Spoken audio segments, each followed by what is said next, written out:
Hi, everyone.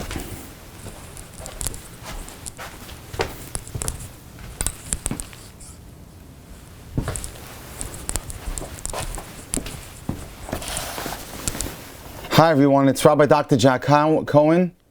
Oh, take two. Sorry about that. Hi, everyone. It's Rabbi Dr. Jack Cohen from the Dating and Shalom Bayis series. Anyone out there would like my help in dating anywhere in the world, in dating technique, in putting together a top 10 list of your prospective spouse, and getting help in dating communication or any kind of dating skill building in any way, it can be done from anywhere in the world today using WhatsApp and wonderful technology. I can also help you in Shalom Bayis and craft your top 10 list with you and help you evaluate a relationship that you're in, whether it's dating or Shalom Bayis that you're in right now, and always improve it better. Please feel free to reach out to me. My cell phone number is 305-206-1916, 305-206-1916 from anywhere in the world. Or you can email me at drjackcohen18@gmail.com, drjackcohen18@gmail.com. As a dating coach, dealing with people throughout the world, there's an area that I always often get involved with, and that's people who have emotional disorders. And the question always arises, can I date people with emotional disorders?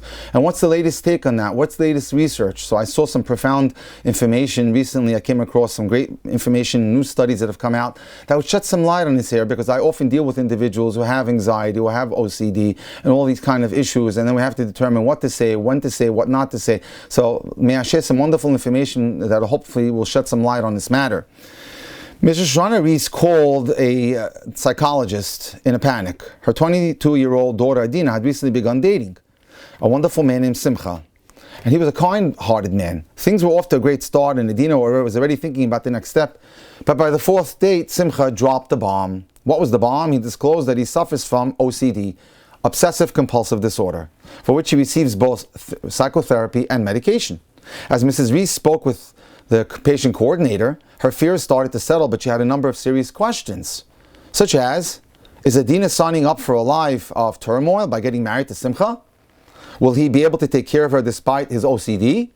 How will Simcha handle the stress of Orthodox Jewish family life, such as raising children and the financial demands of paying tuition, which we have that the secular world, for the most part, does not have, and the Gentile world does not have, as we have much larger families? Will his children inherit a risk for OCD? That's always a good question. What should Adina do? Should she call off the relationship? As a mental health professional who works within the Orthodox community, I receive these and other questions very frequently. This is no surprise considering the high base rates of mental health concerns. According to National Institute of Mental Health in the US, nearly 1 in 5 American adults suffers from a full-blown anxiety disorder in every given year. I just saw a couple this week in which the boy has severe anxiety and he needs to deal with it. And they were going out back and forth for 4 years. And I told them that's something that simply we don't do in the Orthodox community. He's got to get help. And more than 2 in 5 will experience an anxiety disorder at some point in their life. Of these cases, more than 1 in 5 can be classified as severe, meaning that the symptoms lead to a substantial impact on functioning and, God forbid, even suicidality. And that's just anxiety. If we add mood disorders, such as depression, obsessive compulsive and related disorders, psychotic disorders, substance use and other disorders, which is now becoming unfortunately common in the Orthodox world, the yearly base rates climbs closer to 50% of people that have some sort of emotional disorder. Granted, those figures are for the general population and not Orthodox Jews, and some data seems to suggest that our community fares somewhat better.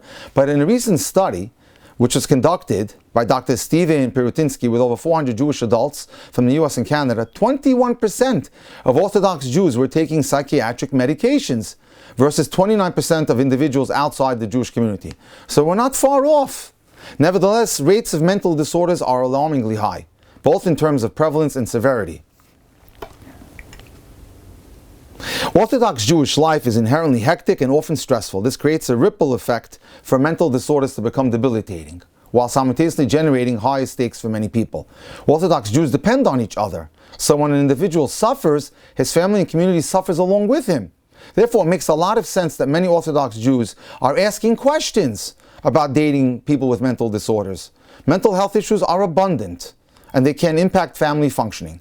As such, people rightfully want to know, can individuals with mental disorders have happy and fulfilling family lives according to conventional Orthodox Jewish standards? Are mental disorders preventable? When they do occur, are they treatable? How common is relapse after successful treatment?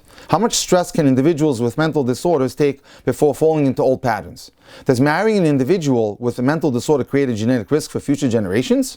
Most of all, should the Orthodox community be more vigilant about mental disorders when it comes to marriage? Should we screen out prospective candidates based on their mental health and of their families? Should one call it off if he finds out that a prospective partner has a mental health issue? Fortunately, the past 2 decades have seen a substantial shift across all mental health disciplines towards evidence-based practice, in which clinicians ground their approaches upon findings from research studies as opposed to intuition or anecdotal evidence. And here's their findings. While some mental health conditions may pose more risk to family life than others, when individuals have access to high-quality care and are willing to do whatever it takes to move forward, then typically there's no major cause for concern to date someone who has a mental health issue. By contrast, even in light cases where people have access to care, when individuals are unwilling to acknowledge their need to help or cooperate with the recommendations of the doctor or the professional, the result is often a never-ending burden on family life. Here's a case of Devorah, a single Orthodox female in her late 20s who came to the psychologist with such significant anxiety that she was almost homebound. Devorah experienced unrelenting panic attacks, and often more than 5 in a single day. And the last time she ran errands for her parents, she felt so anxious at the grocer that she was convinced she was going to go crazy. And so Devorah initially stopped going to supermarkets, and then she started avoiding the mall. And gradually her world got smaller and smaller because of anxiety, to the point that she would only travel to and from school in which she worked. Needless to say, Devorah's panic was wreaking havoc on her prospects for marriage. Aside from her extreme shame and concerns that she would never find someone who would accept her, Devorah had not been on a date in over a year out of fear that she might have a panic attack on the date itself. Despite her symptoms, severity, and impairment, Devorah did extremely well in treatment because she accepted her need for treatment. She accepted her situation. She made peace with it. She was highly motivated, and she was willing to comply with everything that was asked of her. That's the way to succeed, even when you have an emotional disorder. Devorah's therapist used a behavior therapy approach called exposure to help her face her fears head on. Devorah was encouraged to stop avoiding anxiety-provoking situations and even to engage in activities that would cause her to have a panic attack. Devorah pushed herself relentlessly through each stage of treatment, and when she had setbacks, she got back on course and pushed herself again. Just 6 months later, Devorah was not only panic-free, but fully functioning in her day-to-day life. 3 months later, Devorah started dating, and 6 months thereafter, she was engaged to a sweet and responsible young man who accepted her just as she had hoped for. Here's another case. A brilliant and extremely hardworking 22-year-old yeshiva student named Binyamin came to the psychologist and with an even more complicated situation.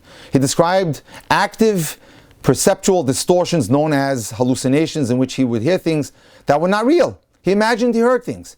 This seemed to be the onset of a serious mental health condition known as schizophrenia, and so the clinical team was concerned for his future. However, they found him to be highly willing to accept his diagnosis and do whatever was necessary to move on with his life.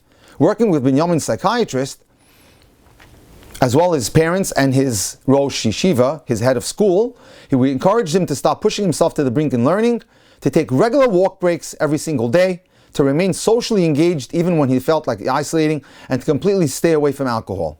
We also sought Binyamin, he was also taught the tasks of being mindful and doing mindful meditation. And we encouraged him to simply observe his hallucinations non-judgmentally. Binyamin struggled to stop pushing himself in learning, and at times his stress level would be a little high. But over the course of a year or so, he learned to accept his hallucinations and the limits of his stress tolerance, even though this required giving up on some of his dreams. It has now been nearly 3 years since he was seen in practice, and his functioning has not been impaired by the slightest by an occasional hallucination. Given this, his acceptance and willingness, we have no hesitations about him getting married, because he is desiring to help himself, he's cooperating with the treatment plan, and he's going to high quality care. He's meeting all the fundamental requirements to be able to engage the world and get married and be happy. However, sometimes it does not work out as well when these recommendations are not followed, such as in the case a few years ago. Yaakov, a married man in his mid-30s, came to the psychologist with fairly mild OCD. obsessive compulsive disorder, as well as some depression. His wife had pressured him to go for treatment, since he was starting to avoid contact with his children due to his fears of contamination, constantly washing his hands, and he would sometimes engage in hand washing compulsions prior to spending time with his children. Yaakov's doctor provided him and his wife with basic information about OCD, especially depression, particularly the primacy of exposure in treating the condition. Yaakov would need to face his fears, such as spending time with his children without going to wash himself and decontaminate himself. They worked with Yaakov for several weeks, scaling down treatment to manageable, bite-sized chunks with low-level targets that were fully within his capabilities. But Yaakov was not willing to face the music or engage in treatment using this approach, and so he wouldn't come regularly. He was not compliant. Over the next 4 years, Yaakov and his wife bounced around from therapist to therapist, from psychiatrist to psychiatrist, using all sorts of quote-unquote treatments and medications that were neither supported by evidence nor effective. In the end, his anxiety worsened to the point that he ended up sadly as an inpatient in a psychiatry ward in a hospital. And now his divorce is now pending. These cases are consistent with the current thinking, and that is, treatability is absolutely doable in mental health, and it's largely a function of access to high-quality, evidence-based care and willingness on the part of the patient to do whatever it takes to get better. If you have a great attitude and you go to a doctor who has great training, or a psychiatrist or a therapist that has great training, there's no reason that you should be shut out from the marriage market in any way, shape, or form. And that's the lesson we have to learn. If anyone has any questions in this area or questions on dating or shalom bayis, you can feel free to reach me from anywhere in the world. If you'd like my help in dating or dating coaching or dating techniques or putting together a top 10 list or shatchanis or matchmaking or marital help, feel free to reach out to me at 305-206-1916, 305-206-1916 from anywhere in the world on WhatsApp, call me or text me, or you can email me at drjackcohen18@gmail.com, drjackcohen18@gmail.com. Have a wonderful year. Thank you.